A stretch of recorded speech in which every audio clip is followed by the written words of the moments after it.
Pemirsa, pelemahan rupiah saat ini diakui oleh Menteri Koordinator Perekonomian Darmin Nasution ini lebih banyak disebabkan oleh faktor eksternal dan ini tidak menggambarkan kondisi fundamental sesungguhnya dari perekonomian Indonesia. Di sisi lain juga Kabinet Kerja Presiden Jokowi mengalami perombakan di bidang ekonomi, terutama ini diharapkan dapat memperbaiki kondisi ekonomi dan juga meningkatkan nilai tukar rupiah. Lantas bagaimana strategi pemerintah untuk meningkatkan nilai tukar rupiah? Kita akan bahas lebih lanjut dengan sejumlah narasumber yang sudah hadir di studio Bincang Pagi. Ada Pak Dodi Suferdi, Direktur Eksekutif Pengelolaan Moneter Bank Indonesia. Selamat pagi Pak Dodi. Selamat pagi Mas. Ya.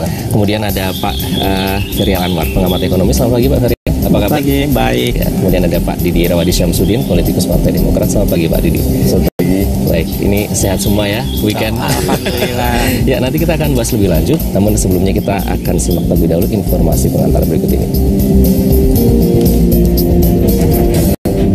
Nilai tukar rupiah kembali menghadapi tekanan. Sentimen eksternal dituding masih menjadi penekan posisi rupiah bersama mata uang lain di kawasan Asia. Akhir pekan ini, nilai tukar rupiah per dolar Amerika Serikat bahkan mencapai Rp14.000. Posisi itu merupakan level terendah dalam 17 tahun ini sejak krisis tahun 1998. Pada saat itu, rupiah pernah berada di puncak rekor terlemah, yaitu menembus Rp16.650 per dolar Amerika Serikat. Pelemahan nilai tukar rupiah saat ini menurut Menteri Keuangan Bambang Brojonegoro merupakan akibat serangan sentimen negatif berlebihan dari global seperti adanya kekhawatiran perang mata uang asing. Kondisi yang sekarang tidak rasional. Ya, tidak rasional dalam pengertian yang terjadi sekarang tidak mencerminkan fundamental dan lebih berdasarkan kepada sentimen yang berlebihan. Ya, sentimen berlebihan itu mungkin karena khawatir akan currency war, karena price war di oil, ya, dan spekulasi bahwa Amerika akan segera menaikkan tingkat bunga. Pelemahan rupiah saat ini juga diakui Menteri Koordinator Perekonomian Darmin Nasution disebabkan banyaknya dana asing yang keluar dari Indonesia.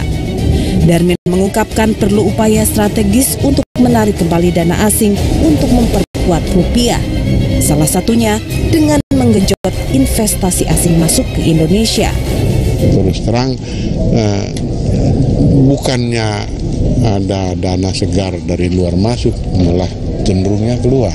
Dalam situasi tidak masuk dari luar, maka memang rupiahnya melemah. Otoritas moneter pun telah menyiapkan amunisinya untuk mengurangi tekanan pada nilai tukar. Bank Indonesia melakukan intervensi untuk menahan laju penurunan rupiah karena yakin fundamental rupiah masih kuat. Di sisi lain, kinerja Kabinet Ekonomi dan kondisi politik dalam negeri juga dinilai berperan memperbaiki kondisi ekonomi yang tengah dihadapi saat ini. Komitmen kita bukan komitmen babi buta ya. Artinya karena kita mendasari yakin secara fundamental, tadi sudah disampaikan Pak Yuda, nilai tukar kita itu memang sudah berlebihan. Dan di dalam negeri tim ekonomi yang baru bisa memberikan program kerjanya yang baik, optimisme, nggak lagi carut-marut ininya, ada konflik-konflik yang tidak perlu. Saya melihat mungkin dolar akan menuju di 13.500, 13.400-an. Luluhnya rupiah di hadapan dolar dikeluhkan pelaku industri, terutama yang memiliki bahan baku impor. Bagaimana tidak? Dengan rupiah yang kian melemah, biaya impor bahan baku pun kian mahal. Akibatnya produk-produk yang dihasilkan harganya pun ikut melambung. Dampaknya, daya beli masyarakat kian menurun drastis. Di sisi lain, meski Presiden Joko Widodo telah merombak kabinet bidang ekonominya, namun pertumbuhan ekonomi Indonesia dinilai belum menunjukkan tanda-tanda stabil. Lantas, bagaimana strategi pemerintah memperkuat rupiah?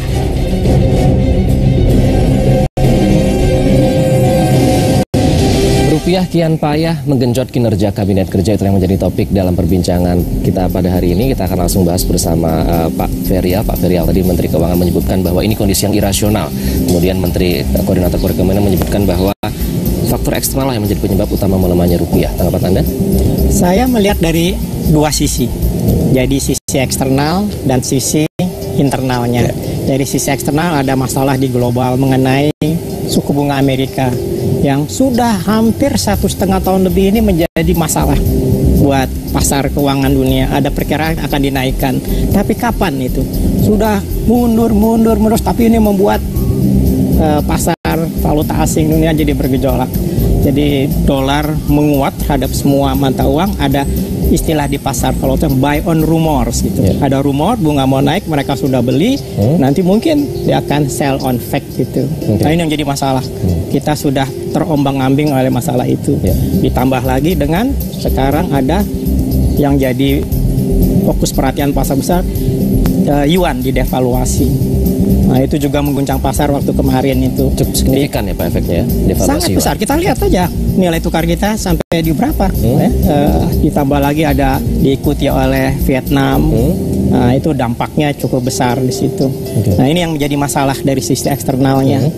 Nah, kalau di dalam negeri kita lihat adalah masalah perlambatan pertumbuhan ekonomi kita gitu. Kita lihat kan semester pertama 4,7, triwulan pertama, triwulan kedua 4,67, jauh di bawah targetnya, di atas 5%. Kenapa?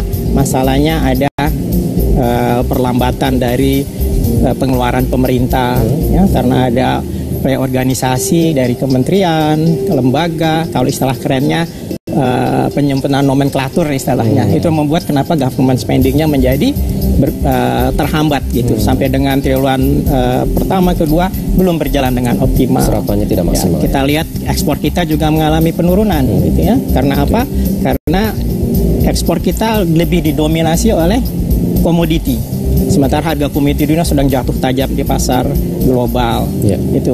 Jadi walaupun tahun ini sudah mulai surplus, tapi surplus itu karena import yang menurun lebih tajam daripada penurunan ekspornya.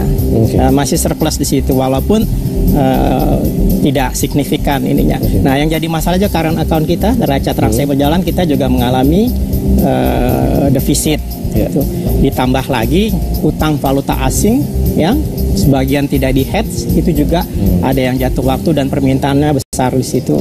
Ditambah lagi dengan adanya capital outflow dari hot money yang ada di Indonesia. Jadi investor asing yang bermain di pasar modal sedang melakukan aksi jual. Lebih banyak dana yang keluar daripada yang masuk. Betul. Tadinya masuk 67 triliun kalau nggak salah tahun 2015, ini sekarang terjadi capital reversal. Mereka jual saham, dapatkan rupiah dibeliin dolar gitu. Jadi terjadi kejatuhan indeks yang cukup tajam dari tertinggi 5.523 kemarin itu penutupan hari Jumat kalau nggak salah 4.335 kalau nggak salah di situ. Rupiah mengalami tekanan karena apa? Karena ada pembelian dolar dari hasil penjualan saham, kan dapat rupiah dibelikan dolar. Itu yang terjadi problem karena ada tekanan dari dan internal dan banyak faktor juga yang menekan rupiah. Kemudian Pak Firdaus tadi Anda sempat mengungkapkan tentang kinerja kabinet yang justru malah terkesan membuat kegaduhan politik, bukan berfokus pada masalah ekonomi. Memang seperti itu? Nampaknya tadinya pasar yang tadinya harapannya besar kepada pemerintahan ini, ya, waktu awalnya itu lama-lama berkurang, tetapi akhirnya menjadi negatif ya persepsi pasar. Ditambah lagi dengan perlambatan ekonominya. Jadi ini yang memberikan dampak negatif kepada nilai tukar kita.